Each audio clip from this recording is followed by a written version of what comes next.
Hello students, आज की class में हम समांतर श्रेणी यानी अरिथमेटिक प्रोग्रेशन के बारे में बात करें। इसको जानने से पहले सबसे पहले हम लोग बात करने वाले हैं अनुक्रम के बारे में। अनुक्रम यानी कि इसे कहते हैं सीक्वेंस। क्या होता है अनुक्रम?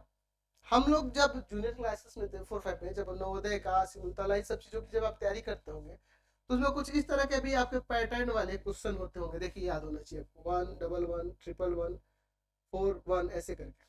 ठीक है, यहाँ पे लिखता हूँ, यहाँ पे लिख देता हूँ 1 3 5 7 ऐसे करके। मैं यहाँ पे लिख देता हूँ 1 4, यहाँ पर 9 16 25 इस तरह से। तो हम इसे देख कर आसानी से बता सकते हैं कि ये किस नियम के तहत है। यहाँ पहले एक हो रहा है, फिर 2 को 3 को, फिर 4 को, फिर 5 को 1 होगा ऐसे करके। यहाँ 1 3 5 विषम संख्या लिखेंगे, 2 2 बढ़ाकर, 7 के बाद 9 11 ऐसे। यहाँ देखिए ये स्क्वायर है, प्राकृत संख्या होगा, 1 का 2 का 3 का 4 का 5 का, 6 का स्क्वायर 36 होगा, 7 का स्क्वायर 49 होगा, ऐसे आप लिख सकते हैं। तो यही आपके अनुक्रम कहलाते हैं, यही आपके क्या कहलाते हैं, सीक्वेंस कहलाते हैं। यानी कह सकते हैं कि सीक्वेंस जो होता है, अनुक्रम जो होता है, यह एक संख्याओं का ऐसा रूप होता है जो किसी निश्चित नियम के आधार पर लिखे जाते हैं। यहाँ पे लिख सकते हैं कि अनुक्रम अनुक्रम संख्याओं का समूह होता है जो एक निश्चित नियम के आधार पर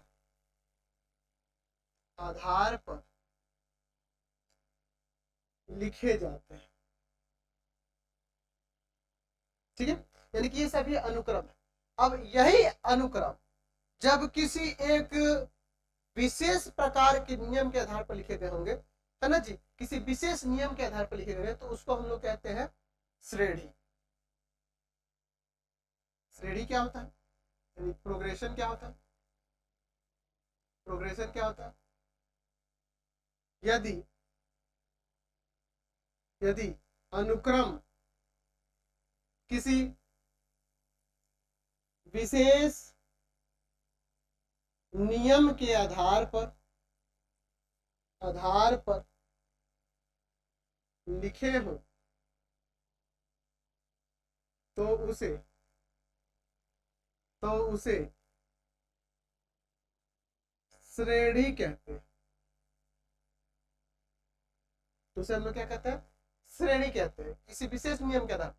तो देखिए इसमें से मैं अभी बता देता हूँ जनरली कि आपको ये 2 नंबर एक श्रेणी। ठीक है, कैसी श्रेणी है? इसी को हम लोग समांतर श्रेणी कहेंगे। ऐसे तो हम लोग श्रेणियां कई प्रकार की होती है, लेकिन कुछ प्रकार की मैं श्रेणियों को बता दे रहा हूँ, श्रेणियों को पता। पहला समांतर श्रेणी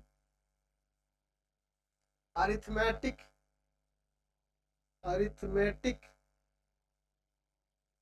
प्रोग्रेशन, जिसे आप शॉर्ट में एपी भी कहते हैं। दूसरा हम लोग ले सकते हैं यहाँ पर गुणोत्तर श्रेणी जियोमेट्रिक प्रोग्रेशन, इसे हम लोग शॉर्ट में कहते हैं जीपी। तीसरा हरात्मक श्रेणी, जिसे हम लोग कहते हैं हार्मोनिक प्रोग्रेशन, यानी इसे कहते हैं एचपी। तो इस तरह से हमने 3 श्रेणियों के प्रकार होते हैं। लेकिन हमें इस चैप्टर का जो हमारा नाम है समांतर श्रेणी, टॉपिक है समांतर श्रेणी। ये सब चीजें हम लोग आगे जानेंगे, आगे क्लासेस में, जब क्लास 11th में जाएंगे। तो फिलहाल हम लोग बात करते हैं समांतर श्रेणी अरिथमेटिक प्रोग्रेशन।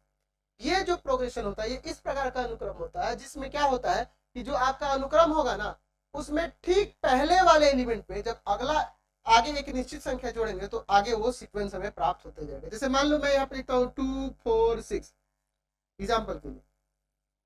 मैं क्या देख रहा हूँ, आगे का मुझे लिखना है, तो मुझे क्या देखने को मिला पैटर्न, इसमें 2 जोड़ दिए, फिर इसमें 2 जोड़ दिए, फिर इसमें 2 जोड़ दिए, ऐसे 2 2 जोड़ने पर हमें प्राप्त होगा। यानी कि अगला 8 हो जाएगा, उसका अगला 10 हो जाएगा, ऐसे ही आगे बढ़ेगा, लेना पड़ेगा जी। तो यहाँ पे हम लोग जो देख रहे हैं एक पैटर्न, हमें संख्याओं का क्या हो रहा है, एक पैटर्न के तहत ये आगे बढ़ रहा है ना जी। तो हम इसकी परिभाषा कैसे दे सकते हैं? कई तरीके से देख सकते हैं कि समांतर श्रेणी एक ऐसा अनुक्रम होता है जिसमें जिसमें प्रत्येक पद को प्राप्त करने के लिए उसके पहले वाले पद में एक निश्चित संख्या जोड़ी जाती है। ठीक है, तो देख रहा है ना, एक निश्चित संख्या दो जोड़ने पे ये दो जुड़ा, फिर इसमें दो जोड़ा तो ये, फिर ये दो जोड़ा तो ये, दो दो बढ़ते जा रहा है और ये हमें अनुक्रम प्राप्त है। तो इस तरह के अनुक्रम को हम लोग समांतर श्रेणी कहते हैं। और इसका मतलब कोई निश्चित संख्या जो जोड़ी जा रही है वो फिक्स होगी हर एक पदों के लिए। जो अनुक्रम होगा उसके हर एक पद के लिए उस निश्चित संख्या मतलब फिक्स है। और उस निश्चित संख्या को जो फिक्स नंबर है, उस निश्चित संख्या को हम लोग कहते हैं सार्व अंतर, कॉमन डिफरेंस कहा जाता है। ठीक है, जो समांतर श्रेणी होता है उसके पद जो होते हैं, पहला को A1, दूसरे का को A2, पहला पद, दूसरा पद, तीसरा पद A3, A4 ऐसे करके AN तक लिखा जाता है। या T1 T2 भी करके कई बुकों में देता है, T1 T2 T3 T4 ऐसे करके TN। ठीक है, ठीक है ना जी। उस निश्चित संख्या को क्या कहते हैं, यहाँ पे मैंने बताया सार्व अंतर कहते हैं। ठीक है ना जी। इसको ना हम लोग डी से डिनोट करते हैं, डी होता है सार्व अंतर को कैसे डिनोट करते हैं, डी से।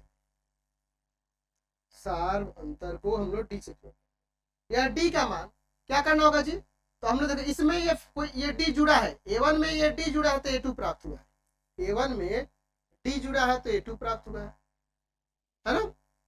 फिर A2 में डी जुड़ा है तो A3 प्राप्त हुआ है। यानी कि यहाँ से डी का मान A2 minus A1, A3 minus A2 ऐसे लिख सकते हैं, A2 minus A1, A3 minus A2, A4 minus A3। तो इसी पैटर्न को फॉलो करते हुए डी बराबर हो जाएगा A K प्लस 1 माइनस का 1। ऐसे भी आप के जब 1 2 3 4 ऐसे रखते जाएंगे, ये सभी आपको मिलते जाएगा।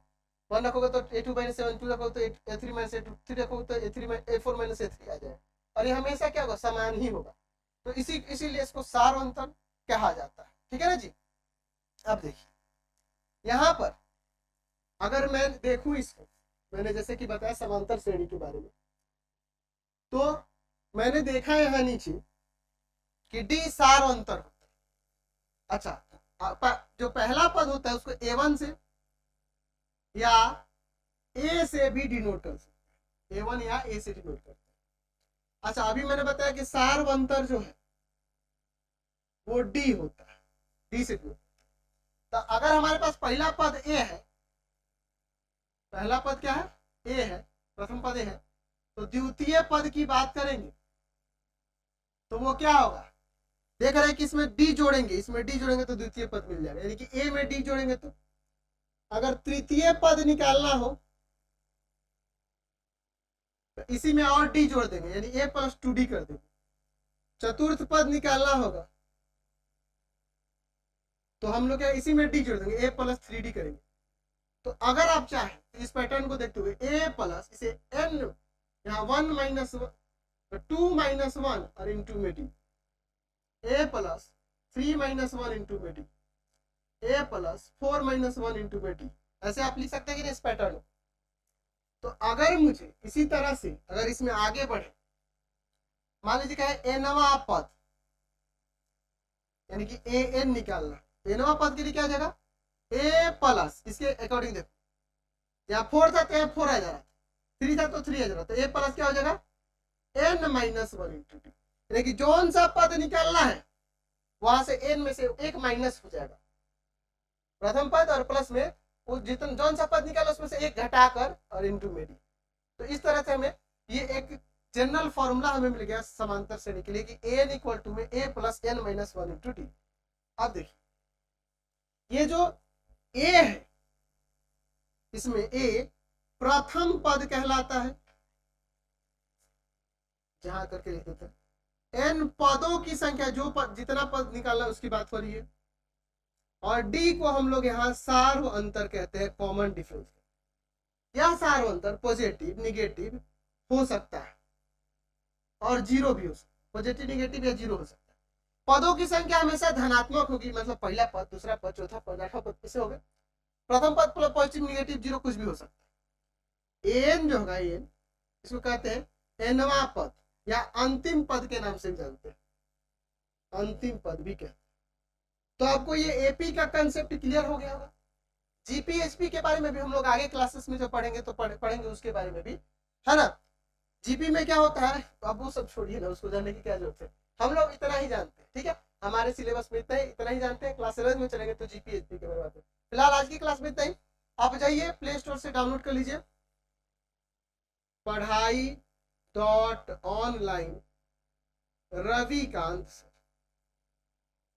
इसको डाउनलोड कर लीजिए और वहां से आप पेड कोर्सेस अपना ज्वाइन कर सकते हैं। वहां पे सभी क्लासेस के पेड कोर्सेस अवेलेबल है और बहुत ही कंसेप्चुअल तरीके से मैं वहां पढ़ाता हूँ। आज की क्लास में इतना।